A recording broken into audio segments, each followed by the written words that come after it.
To accommodate our expanding population, nations all around the world are creating new cities. These cities include innovative architectural styles and cutting-edge technological advancements. So come along with me in today's movie as we travel the globe to visit 5 incredible futuristic cities that are now being built. Number 5. Eco-Atlantic City. Nigeria is one of the richest nations in the world and a major producer of oil, so it makes reason that plans are being made to produce eco using its enormous amounts of crude money. Atlantic City is being constructed off the coast of Lagos, the nation's capital, on land that has been reclaimed from the Atlantic Ocean and spans an area of 11 million square meters. It will be the size of Manhattan's skyscraper district and will be shielded by an 8.5-kilometer seawall from even the worst storms. As it is planned to include structures with eco-friendly and cutting-edge urban concepts, the aim is that it will be sustainable and self-sufficient. It will have a power generation facility of its own, access to clean water, cutting-edge telecommunications, wide highways, and streets lined with trees.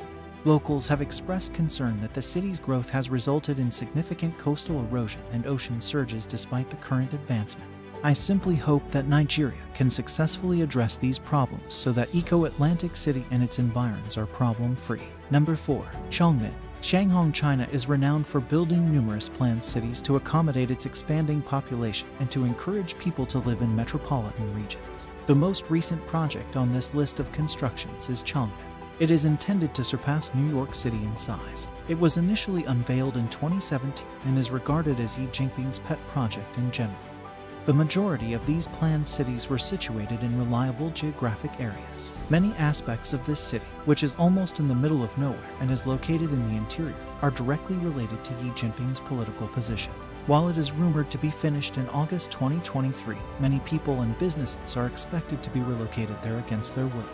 In addition, Xi has decreed that it will be a modern city in 2035 and a world-class urban cluster by 2050. Although it is hoped that Yong'an will act as a center for the Beijing-Tianjin economic angles development, the recent slowdown in China's real estate market may make further growth challenging.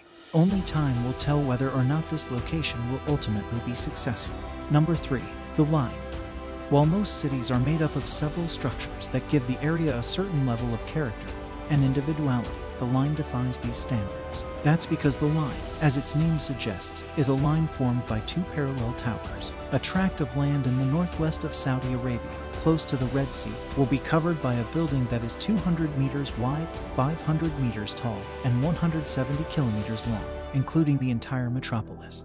There will be room for 9 million people overall. If the current plans come to fruition, the structure will be extremely futuristic and include vertically layered residences, workplaces, public parks, and schools, year-round climate control for all indoor and outdoor spaces, and a high-speed rail that will take residents from point A to point B in just 20 minutes. According to all of this, the city won't be constructed with any roads, automobile, or carbon emissions as part of the Vision 23 plan, which aims to bring in 100 million tourists annually. The project is expected to be finished in 2030, as suggested by the project name, and construction on it started in October 2021. Although the building may seem futuristic, many people also consider it to be dystopian, hence a sizable portion of people would prefer not to see this city built. Yet, there is undoubtedly room for debate on both sides, so I welcome you to share your opinion in the comments section below so we can start making predictions for this one. Number 2. Rawabi. But the West Bank isn't among the world's most tranquil regions. It's nonetheless the site of a major futuristic metropolis project headed by American-Palestinian businessman Bashar al-Masri. The $1.4 billion luxury metropolis is being created entirely from scratch to support the West Bank's economic development. Al-Masri compared it to a post-World War II version of the Marshall Plan. As much as he wants to create money, he also wants the city to benefit the local circumstances.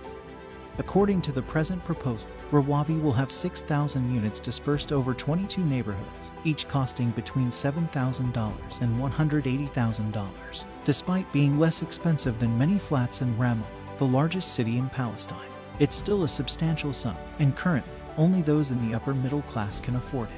Although the project's concept is admirable, it has not yet been fully realized. While technically it's a city, its proximity to Jerusalem makes it feel more like a hip suburb. 16 housing units have been built in 5 of the city's 22 plant neighborhoods, and work is currently underway on an additional 406th. Very few Palestinians without Israeli passports can travel there because of its location in the West Bank. As a result, the city has served as a sort of launching pad for Arab Israelis, and as of now, Rawabi has a population of only 5,000, of which 70% are weekend or vacation tourists. As a result, many do not view Rawabi as a way to uplift Palestine, but rather as an exclusive town for wealthy Arabs, and as a result, there are undoubtedly conflicting feelings about it. Number 1. The floating city. The UN, a body that is frequently accused of doing little, is supporting a future super high-tech floating city that will be situated just off the coast of Busan, South Korea. Construction is scheduled to begin in the next months after the city's designs have been finalized, and it already appears that the project will be very amazing. The project, which is part of the UN Human Settlements Program, aims to test a novel approach to real estate development and is being led by the sustainable design startup Oceanics. It is expected to house a total of 12,000 people. The city will practically last forever whether or not sea levels rise to absurdly high levels because it is being built to resist storms that occur once every 100 years and have a foundation that increases with sea level. There will be 3 different platforms that make up the city, the first of which is intended to house people. Each platform is connected to the others and to land via bridges while being anchored to the ocean floor with detachable pile moorings. The first platform is for private spaces like homes and offices, the second for public spaces like schools and theaters, and the third for research and development. These anchors will be covered in bile rock, a buoyant limestone substance, to make them as sturdy as possible. The structures will have a maximum height of 5 stories and be constructed of lightweight, sustainable materials like bamboo and timber to decrease the pressure on the platforms. Residents will give up their vehicles and trains in favor of walking or riding bikes to go about. The city will also have gardens, solar panels, fresh water filters, and fishing cages to gather kelp or scallops to be as self-sufficient as possible. Given that the project has a budget of $627 million, it appears that the United Nations and Oceanics are very optimistic about its potential to be used to defend other low-lying communities from rising sea levels. The entire project won't be finished until 2025, even in the best-case scenario. This indicates that it will take some time until this futuristic paradigm is implemented.